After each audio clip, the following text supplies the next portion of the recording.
Greetings, Grey Witch here. Today we're going to talk about the Vapid Clique.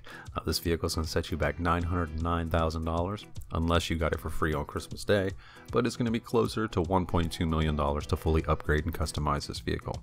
Now this vehicle is in the muscle class and is based on the 1951 Ford Coupe.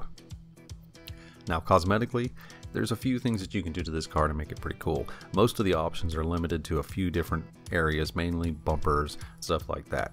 And for being a muscle car, there really should be options for exhaust and for hood options, which they really don't have except for just a couple of little snap closure kind of things, which for a muscle car, that's not really cool.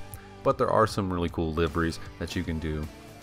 There's some with just basic stripes and some that'll give it a kind of a cool classic racing car look. So with that in mind, there are some cool things that you can do to it, especially that little cool skull thing right there on the bumper.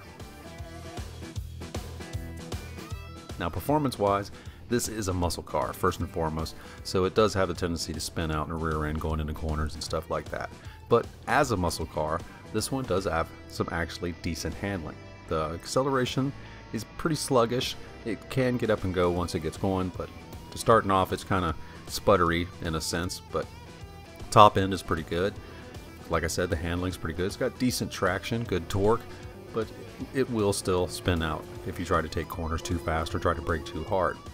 But other than that, it's not something I really like. It's not a body style that I care for, and it's just not really a car that has enough pizzazz or whatever to be something to remain in my garage. Because to stay in my garage, it's either got to be a good performing vehicle or just look so awesome that I just can't bear to part with it.